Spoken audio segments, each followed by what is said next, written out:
Chapter 8, Valleus' Notes. Acta Pilati, or Pilate's report to Caesar of the arrest, trial, and crucifixion of Jesus. Valleus Paterculus, a Roman historian, was 19 years old when Jesus was born. His works have been thought to be extinct. I know but two historians that make reference to his writings, Priscian and Tacitus, who speak of him as a descendant of an equestrian family of Campania. From what we gather from these writers, Valleus must have been a close friend of the Caesar, who raised him by degrees until he became one of the great men of Rome, and for 16 years commanded the army. He returned to Rome in the year 31 and finished his work, which was called Historia Romana. He held the office of praetor when Augustus died and when Valens was consul. Valleus says that in Judea he met a man called Jesus of Nazareth, who was one of the most remarkable characters he had ever seen, that he was more afraid of Jesus than of a whole army, for he cured all manner of diseases and raised the dead, and when he cursed the orchards or fruit trees for their barrenness, they instantly withered to their roots. After referring to the wonderful works of Jesus, he says that, although Jesus had such power, he did not use it to injure anyone, but always seemed inclined to help the poor. Valleus says the Jews were divided in their opinion of him, the poor class claiming him as their king and their deliverer from Roman authority, and that if Jesus should raise an army and give it the power, he could sweep the world in a single day. But the rich Jews hated and cursed him behind his back and called him an Egyptian necromancer, though they were as afraid of him as of death. Pilate's report. To Tiberius Caesar, Emperor of Rome. Noble sovereign greeting. The events of the last few days in my province have been of such character that I will give in detail in full as they occurred, as I should not be surprised if, in the course of time, they may change the destiny of our nation. For it seems of late that all the gods have ceased to be propitious.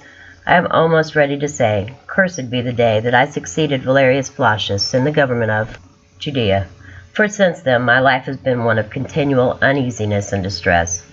On my arrival at Jerusalem, I took possession of the praetorium and ordered a splendid feast to be prepared, to which I invited the Tetrarch of Galilee, with the high priest and his officers.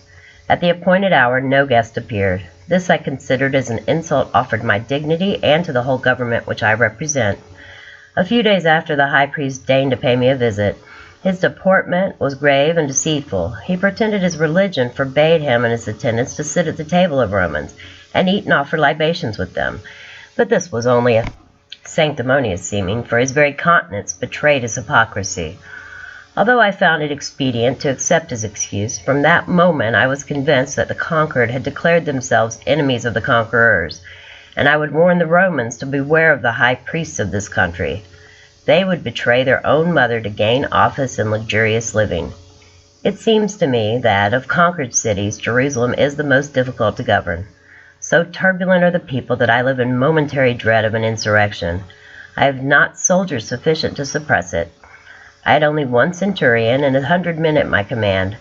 I requested a reinforcement from the prefect of Syria, who informed me that he had scarcely troops sufficient to defend his own province. An insatiate thirst for conquest to extend our empire beyond the means of defending it, I fear, will be the cause of the final overthrow of our whole government. I live secluded from the masses, for I do not know what those priests might influence the rabble to do. Yet I endeavored to ascertain, as far as I could, the mind and standing of the people. Among the various rumors that came to my ears, there was one in particular that attracted my attention. A young man, it was said, had appeared in Galilee, preaching with a noble unction a new law in the name of the God that had sent him. At first I was apprehensive that its design was to stir up the people against the Romans, but my fears were soon dispelled. Jesus of Nazareth spoke rather as a friend of the Romans than of the Jews.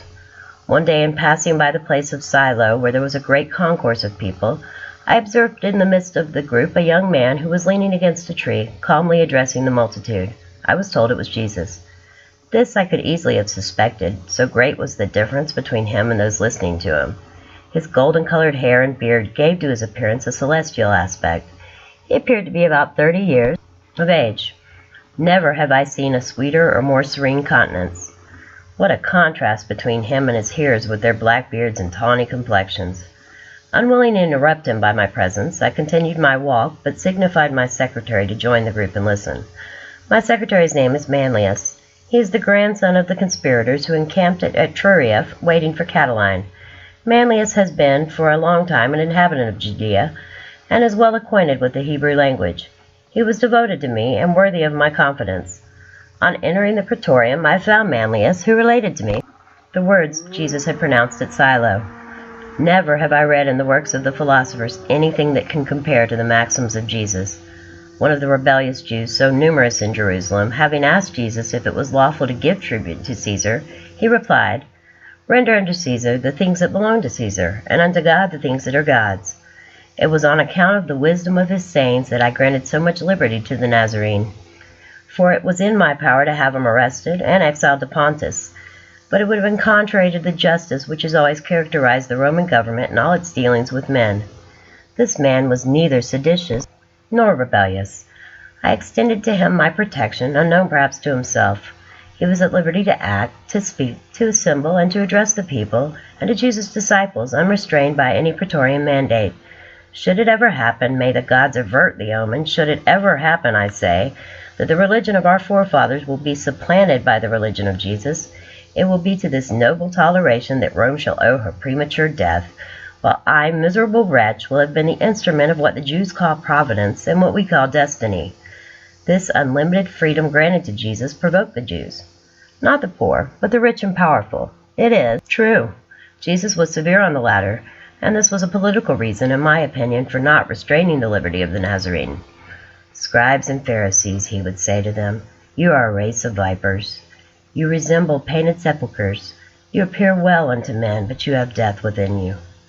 At other times he would sneer at the alms of the rich and proud, telling them that the mite of the poor was more precious in the sight of God. Complaints were daily made at the praetorium against the insolence of Jesus. I was even informed that some misfortune would befall him, that it would not be the first time that Jerusalem had stoned those who called themselves prophets.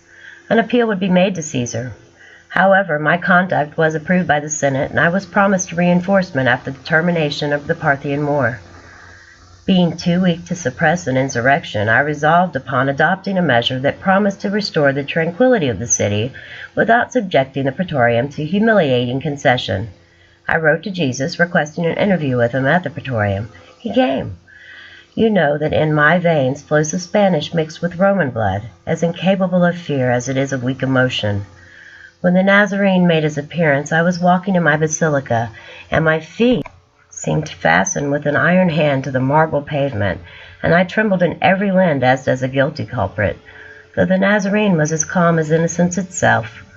When he came up to me, he stopped, and by a signal sign he seemed to say to me, "I am here," though he spoke not a word. For some time I contemplated with admiration and awe this extraordinary type of man, a type of man known to our numerous painters, who have given form and figure to all the gods and heroes. There was nothing about him that was repelling in its character, yet I felt too awed and tremulous to approach him. "Jesus," said I unto him at last, and my tongue faltered, "Jesus of Nazareth, for the last 3 years I have granted you ample freedom of speech, nor do I regret it. Your words are those of a sage. I know not whether you have read Socrates or Plato, but this I know.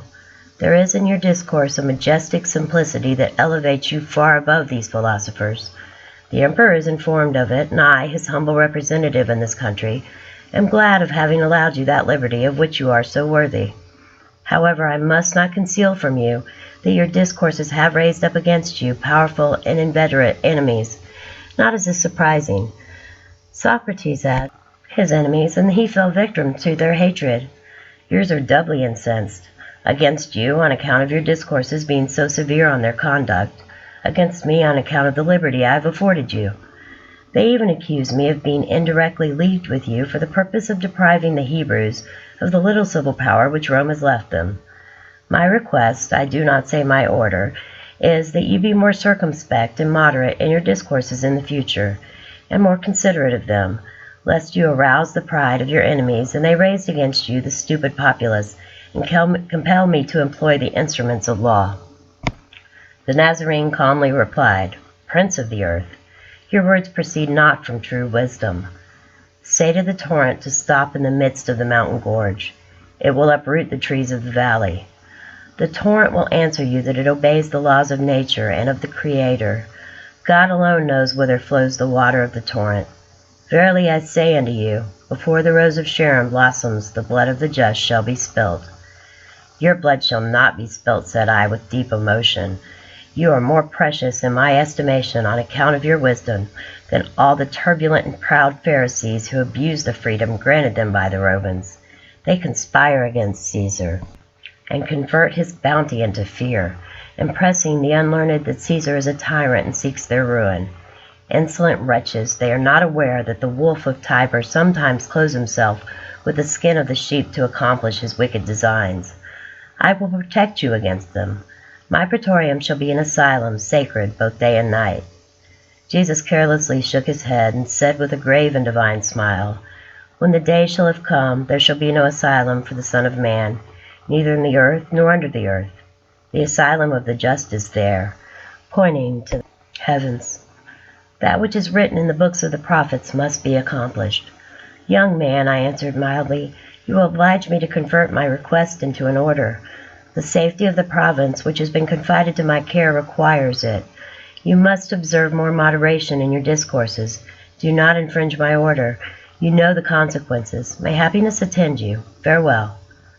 Prince of the earth, replied Jesus, I come not to bring war into the world, but peace, love, and charity. I was born the same day on which Augustus Caesar gave peace to the Roman world. Persecutions proceed not from me. I expect it from others, and will meet it in obedience to the will of my Father, who has shown me the way. Restrain, therefore, your worldly prudence. It is not in your power to arrest the victim at the foot of the tabernacle of expiation. So saying, he disappeared like a bright shadow behind the curtains of the basilica, to my great relief, for I felt a heavy burden on me, of which I could not relieve myself while in his presence. To Herod, who then reigned in Galilee, the enemies of Jesus addressed themselves to wreak their vengeance on the Nazarene. Had Herod consulted with his own inclinations, he would have ordered Jesus immediately put to death. But though proud of his royal dignity, he hesitated to commit an act that might lessen his influence with the Senate, or like me, he was afraid of Jesus. But it would never do for a Roman officer to be scared by a Jew. Previously to this, Herod had called on me at the praetorium, and on rising to leave, after some rifling conversation, asked me what was my opinion concerning the Nazarene. I replied that Jesus appeared to me to be one of those great philosophers that great nations sometimes produced, that his doctrines were by no means sacrilegious, and that the intentions of Rome were to leave him to that freedom of speech which was justified by his actions. Herod smiled maliciously, and saluting me with ironical respect, departed. The great feast of the Jews was approaching, and the intention was to avail themselves of the popular exultation which always manifests itself at the solemnity of Passover. The city was overflowing with a tumultuous populace, clamoring for the death of the Nazarene. My emissaries informed me that the treasure of the temple had been employed in bribing the people. The danger was pressing. A Roman centurion had been insulted. I wrote to the prefect of Syria for 100 foot soldiers and as many cavalry. He declined. I saw myself alone with a handful of veterans in the midst of a rebellious city, too weak to suppress an uprising and having no choice left but to tolerate it. They had seized Jesus, and the seditious rabble, although they had nothing to fear from the praetorium, believing, as their leaders had told them, that I winked at their sedition, continued vociferating, "Crucify him, crucify him." 3 powerful parties had combined together at that time against Jesus. First, the Herodians and the Sadducees. Their seditious conduct seemed to have proceeded from double motives. They hated the Nazarene and were impatient of the Roman yoke. They never forgave me for having entering the holy city with banners that bore the image of the Roman emperor. And although in this instance I had committed a fatal error, yet the sacrilege did not appear less heinous in their eyes. Another grievance also rankled their bosoms. I had proposed to employ a part of the treasure of the temple for public use. My proposal was scorned. The Pharisees were avowed enemies of Jesus. They cared not for the government. They bore with bitterness the severe reprimands which the Nazarene had for 3 years had been continually giving them wherever he went. Timid and too weak to act by themselves, they had embraced the quarrels of the Herodians and Sadducees. Besides these 3 parties, I had to contend against the reckless and profligate populace, always ready to join a sedition and to profit by the disorder and confusion that resulted therefrom. Jesus was dragged before the high priest and condemned to death. It was then that the high priest Caiaphas performed a divisory act of submission. He sent his prisoner to me to confirm his condemnation and secure his execution. I answered him that, as Jesus was a Galilean, the affair came under Herod's jurisdiction, and ordered him to be sent thither. The wily tetrarch professed humility, and protesting his deference to the lieutenant of Caesar, he committed the fate of the man to my hands. Soon my palace assumed the aspect of a besieged citadel. Every moment increased the number of malcontents. Jerusalem was inundated with crowds from the mountains of Nazareth. All Judea appeared to be pouring into the city. I had taken a wife from among the Gauls, who pretended to see into futurity. Weeping and throwing herself at my feet, she said to me, "Beware, beware, and touch not that man, for he is holy. Last night I saw him in a vision. He was walking on the waters. He was flying on the wings of the wind. He spoke to the tempest and to the fishes of the lake. All were obedient to him. Behold, the torrents in Mount Kidron flow with blood. The statues of Caesar are filled with geminine. The columns of the Inturium have given away, and the sun is veiled in mourning like a vestal in the tomb. Ah, Pilate, evil awaits thee. If thou wilt not listen to the vows of thy wife, dread the curse of the Roman Senate. Dread the frowns of Caesar." By this time the marble stairs groaned under the weight of the multitude. The Nazarene was brought back to me. I proceeded to the halls of justice, followed by my guard, and asked the people in a severe tone what they demanded. "The death of the Nazarene," was the reply. "For what crime?" "He has blasphemed. He has prophesied the ruin of the temple. He calls himself the Son of God, the Messiah, the King of the Jews." "Roman justice," said I, "punishes not such offenses with death." Crucify him," cried the relentless rabble. The vociferations of the infuriated mob shook the palace to its foundations. There was but one who appeared to be calm in the midst of the vast multitude. It was the Nazarene. After many fruitless attempts to protect him from the fury of his merciless persecutors, I adopted a measure which at the moment appeared to me to be the only one that could save his life. I proposed, as it was their custom to deliver a prisoner on such occasions, to release Jesus and let him go free, that he might be the scapegoat, as they called it. But they said Jesus must be crucified. I then spoke to them of the inconsistency of their course as being incompatible with their laws, showing that no criminal judge could pass a sentence on a criminal unless he had fasted one whole day, and that sentence must have the consent of the Sanhedrin and the signature of the president of that court, that no criminal could be executed on the same day his sentence was fixed, and the next day, on the day of his execution, the Sanhedrin was required to review the whole proceeding. Also, according to their law, a man was stationed at the door of the court with a flag, and another a short way off on horseback, to cry the name of the criminal and his crime, and the names of the witnesses, and to know if anyone could testify in his favor. And the prisoner on his way to execution had the right to turn back 3 times, and to plead anything new in his favor. I urged all these pleas, hoping they might awe them into subjection, but they still cried, "Crucify him, crucify him." I then ordered Jesus to be scourged, hoping this might satisfy him, but it only increased their fury. I then called for a basin, and washed my hands in the presence of the clamorous multitude, thus testifying that in my judgment Jesus of Nazareth had done nothing deserving death, but in vain. It was his life these wretches thirsted for. Often in our civil commotions I have witnessed the furious anger of the multitude, but nothing could be compared to what I witnessed on this occasion. It might have been truly said that all the phantoms of the infernal regions had assembled at Jerusalem. The crowd appeared not to walk, but to be borne off and whirled as a vortex, rolling along in living waters from the portals of the Praetorium even unto Mount Zion, with howling screams, shrieks, and vociferations such as were never heard in the seditions of Pannonia or in the tumult of the Forum. By degrees the day darkened like a winter's twilight, such as had been at the death of the great Julius Caesar. It was likewise the Ides of March. I, the continued governor of a rebellious province, was leaning against a column of my basilica, contemplating athwart the dreamy gloomy of these fiends at Tartarus, dragging to execution the innocent Nazarene. All around me was deserted. Jerusalem had vomited forth her indwellers through the funeral gate that leads to Germanica. An air of desolation and sadness enveloped me. My guards had joined the cavalry, and the centurion, with a display of power, was endeavoring to keep order. I was left alone, and my breaking heart admonished me that what was passing at that moment appertained rather to the history of the gods than of men. A loud clamor was heard proceeding from Golgotha, which, borne on the winds, seemed to announce an agony such as was never heard by mortal ears. Dark clouds lowered over the pinnacle of the temple, and setting over the city as covered as a veil. So dreadful were the signs that men saw both in the heavens and on earth, that Dionysius the Areopagite is reported to have exclaimed, "Either the author of nature is suffering, or the universe is falling apart."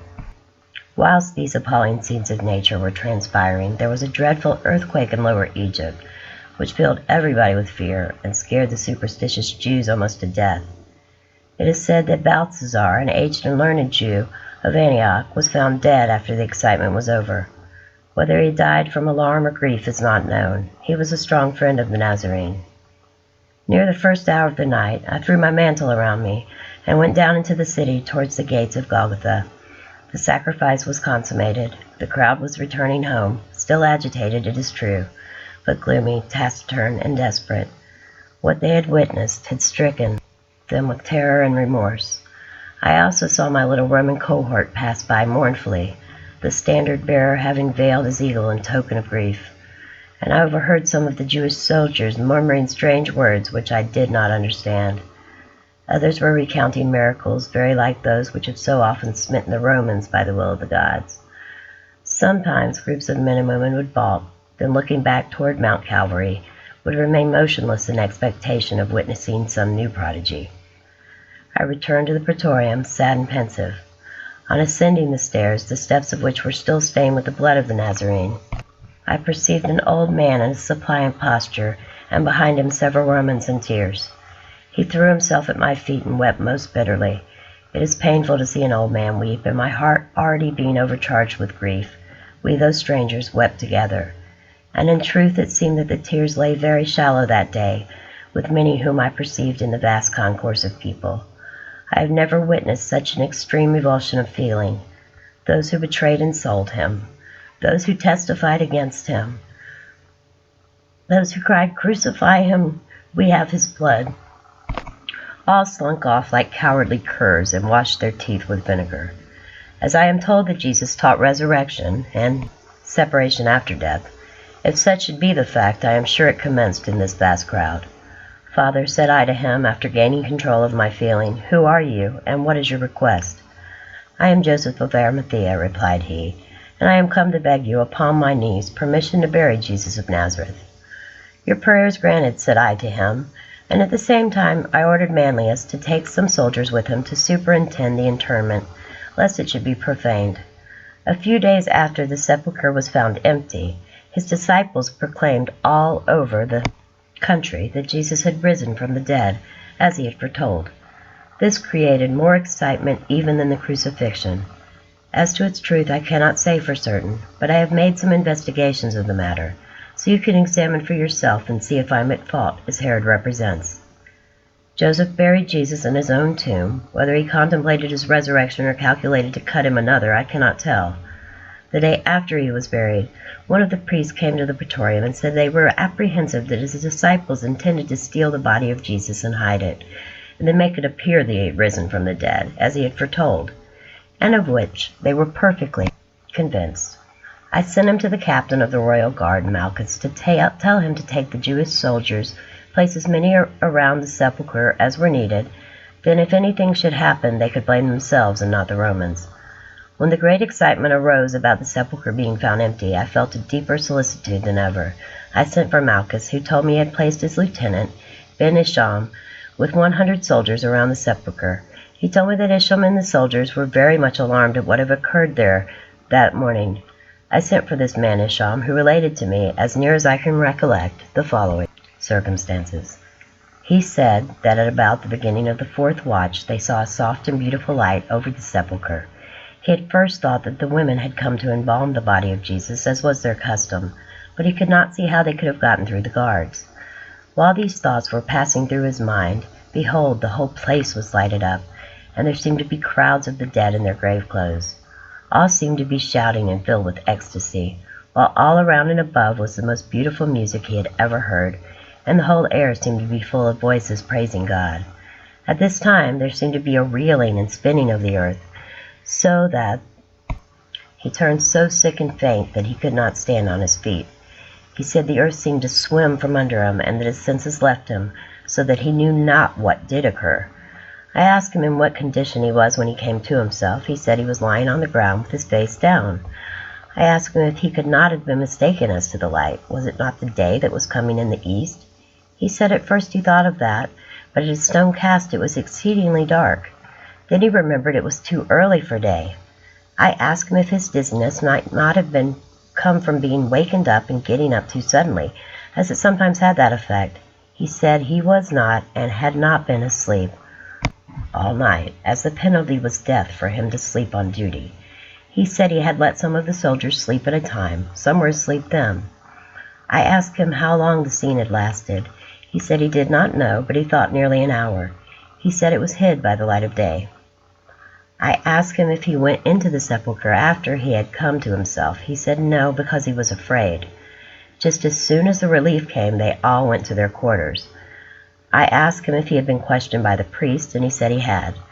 They wanted him to say it was an earthquake, and that they were asleep, and offered him money to say that the disciples came and stole Jesus. But he saw no disciples. He did not know that the body was gone until he was told. I asked him what was the private opinion of those priests he had conversed with. He said that some of them thought that Jesus was no man, that he was not a human being, that he was not the son of Mary, that he was not the same that was said to be born of the Virgin in Bethlehem, that the same person had been on the earth before with Abraham and Lot, and at many times and places. It seemed to me that, if the Jewish theory be true, these conclusions are correct, for they are in accord with this man's life, as it is known and testified by both friends and foes. For the elements were no more in his hands than the clay in the hands of the potter. He could convert water into wine. He could change death into life, disease into health. He could calm the seas, still the storms, call up fish with a silver coin in its mouth. Now I say, if he could do all these things, which he did, and many more, as the Jews all testify, and it was doing these things that created the enmity against him, he was not charged with criminal offenses, nor was he charged with violating any law, nor of wrongdoing any individual in person, and all these facts are known to thousands, as well by his foes as by his friends. I am almost ready to say, as did Manuelus at the cross, truly this was the Son of God. Now, noble sovereign, this is as near the facts in the case as I can arrive at, and I have taken pains to make the statement very full, so that you may judge of my conduct upon the whole, as I hear the Antipater has said many hard things of me in this matter. With the promise of faithfulness and good wishes to my noble sovereign, I am your most obedient servant, Pontius Pilate.